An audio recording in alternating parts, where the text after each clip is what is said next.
In this lesson, we'll create a simple, quick sketch of a bird using various forms of pastels. For this demonstration, we'll start with a pastel pencil. I'm using Conte a Paris pastel pencils and General's pastel pencils. We're working here on Canson Mi-Teinte's pastel paper, and I'm using the buff surface. This paper has two surfaces clearly. One surface is a little bit more textured than the other. We're using the smoother side of the paper. We'll begin by creating a loose and light contour line drawing of our subject, a bird that's hanging off the side of the tree. He's in an interesting position, so it should be a fun drawing when we're complete. We'll use loose strokes here at the beginning. We're just trying to find the overall shape and form of the bird. We're drawing here with a white pastel pencil so that our marks are not visible in the final drawing. It's best to stick with the same medium throughout, therefore we're not using a graphite pencil to sketch out the preliminary drawing. We'll draw a couple of loose shapes for the talons coming off the side of the body, and we'll also draw a couple of lines to indicate the boundaries of the tree. Now, of course, this bird has various patterns that exist here, and these patterns are separated by contrast in color and value. So we'll go back in with the white pastel pencil and define these individual shapes. That way, when we start adding color with the pastel, we don't have to really think about the shapes since we already have them in place. Now we'll switch over to a stick pastel and start adding our first location of color. This will be the color that's the underside of the bird, and we'll start with a very light orange color. This is almost a peach, or a color that some might refer to as a flesh tone. We'll apply it, work it in with our finger, and then we'll move on to our next color. We'll layer a bit of burnt sienna over the top of our light orange in various locations. We're pulling strokes in the direction of the form of the body. Basically, these strokes should flow in the same direction that the feathers would flow over the form of the body of the bird. I'm using Rembrandt stick pastels for this demonstration, although there's a variety of other brands out there that will definitely get the job done. Now we'll switch over to a dark brown. Now this may look like a dark gray initially, but it's actually a dark brown color. We'll apply this color in mainly the areas of shadow, but it will also indicate a few of the details of the feathers. Now you'll notice that this stick is quite a bit smaller. This is actually a hard pastel, and it's made by Prismacolor. These are referred to as Nu pastels. That's NU pastels. Now it's back with the pastel pencil, but instead we're going to be using a different brand. This is a General's pastel pencil, and you'll notice that it's quite a bit smaller. I like this brand of pencil because it allows me to sharpen the pencil to a super sharp point using a traditional pencil sharpener. We're using black here, and I'm just going in and making some of the values a bit darker. Black on its own is relatively strong, so it's usually a good idea to layer it over the top of the color, or have it as a base and layer a color over the top of it. As you can see here, I've switched back to a peach color. This is a Conte a Paris pastel pencil, and I'm pulling applications in the same direction that we've pulled them throughout this process. In this part of the process, we're blending some of the applications and adding some complexity to the color. Now with a sharpened white pastel pencil, we can go back and pull out some of the highlights. You'll notice that these strokes are short and sweet, and they're also creating the illusion of some smaller feathers. Once we have some of the contrast and value in place, that's when the feathers start to make sense and the texture on the form of the body of the bird starts to make sense as well. You can't expect to layer one color or even just a couple of colors and get the type of complexity that you need, even in a quick sketch like we're creating here. In this drawing, we'll want to play up the blue, which happens on the back of the bird, and the orange, which happens on the breast of the bird. For this reason, we'll use a couple of different oranges to try to bring out a little bit more of that orange color on the breast. Now we're ready to move on to adding the color on the back side of the bird, and of course, as I mentioned just now, it's going to be a blue color. We'll start with this primary blue and just cover the entire area of the upper portion of the bird initially. We won't blend this in with our finger, instead we'll go right to a lighter blue and start creating some of the highlights. For a little bit more added control, we'll use a light blue pastel pencil too to refine some of the edges. Then we can start pushing some of the value relationships, and we'll start with our black pastel pencil. Here again, we're going over the top of areas where we've already applied color. This will create the impression of a darker blue instead of a strong black. We'll use the black pastel pencil to create the impression of some of the feathers on the back of the bird. This will lead to the illusion of texture as well. Here again, we'll make directional strokes in the same direction that the feathers would grow. Now this bird has a dark band that extends from its back around its head towards the beak. We'll define this dark band using the black pastel pencil. Around the edges of this shape, we'll pull strokes upward and downward so that it creates a jagged edge. We don't want a real strong edge here. Instead, we want to look like the feathers continue from one colored section to the next. We'll also add a bit of orange just underneath this section. Now we can start addressing the details of the eye. Now in this particular case, there's a strong highlight that exists on the upper portion of the eye. We'll preserve this area initially and then fill in the bottom portion using the black pastel pencil. We can also clean up the edges around the outer edge of the eye and add a touch of the black pastel pencil in this location. We can also continue to pull some of the strokes upward into the blue section. And we'll do the same with the white pastel pencil as well.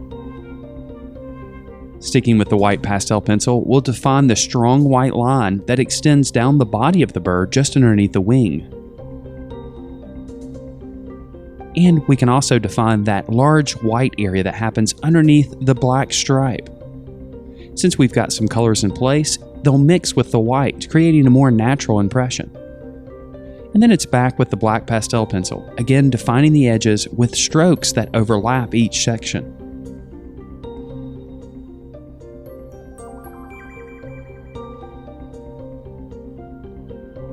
Now we'll go back to the eye and add the highlight with the white pastel pencil.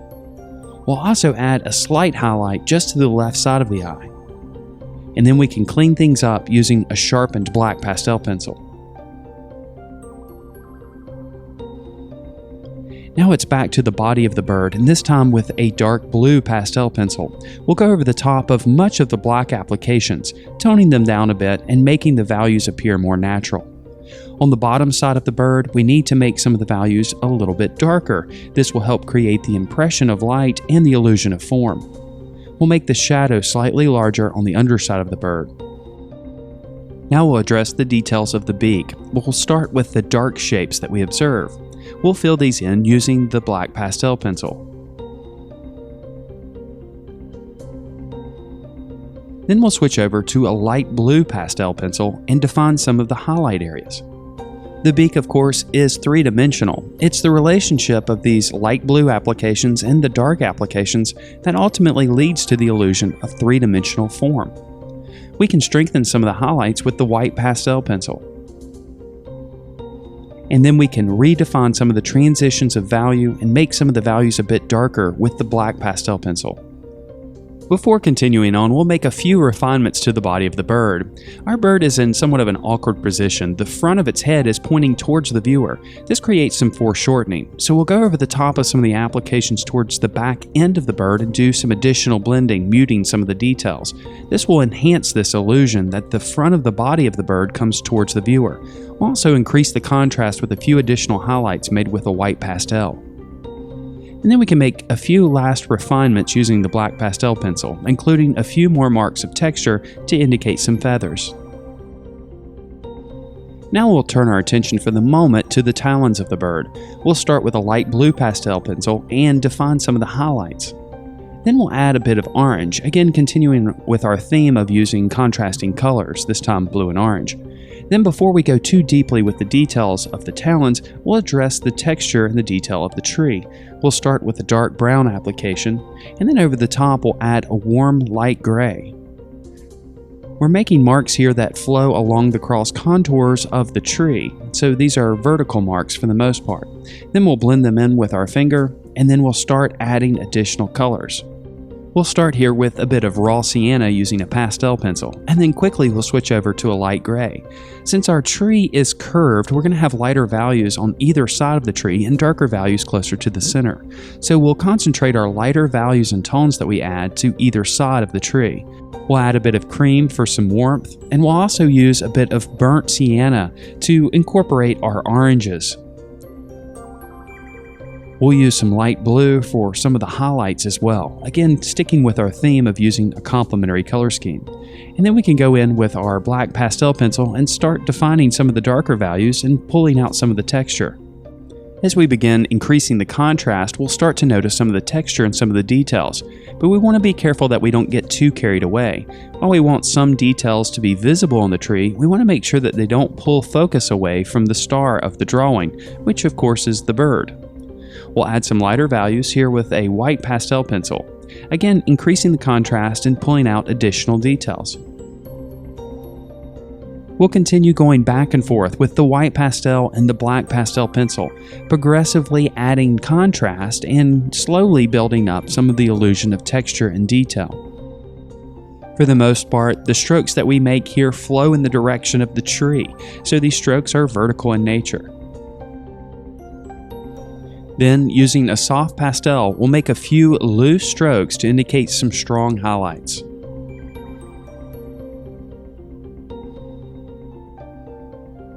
Now we can add the details to the talons. We'll start with a sharpened black pastel pencil.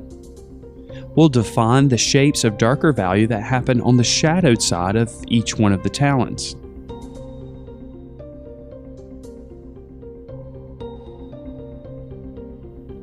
Now we can go back with a sharpened white pastel pencil and add some of the highlights. The highlights will exist on the side of the leg and the talon that's closest to the light source. And since the light source is originating from above in this image, most of the highlights will exist on the upper side of the leg or the talon. And since we're using a sharpened white pastel pencil for this, we can make our marks flow right over the top of the applications we used for the tree. If needed, we can make additional applications to the tree and clean up the edges around the talons. And now all that's left to do is erase the stray marks. And now our quick sketch of a bird using various forms of pastels is complete. If you're ready to learn more about drawing and painting, then check out our comprehensive membership program, which includes video courses, weekly live lessons, ebooks, lesson plans for teachers, and much, much more. To learn more about our program, just click on the card in the upper right-hand corner or visit thevirtualinstructor.com/members today. And if you'd like to check out 3 of our course modules for free, you can do so by joining our mailing list. Just click on the link you see here on your screen. You'll get access to 3 of our course modules, which includes videos and ebooks, and of course you'll get updates when new lessons are posted on the website. And if you're watching this on YouTube, make sure that you subscribe to the channel. Thank you so much for watching.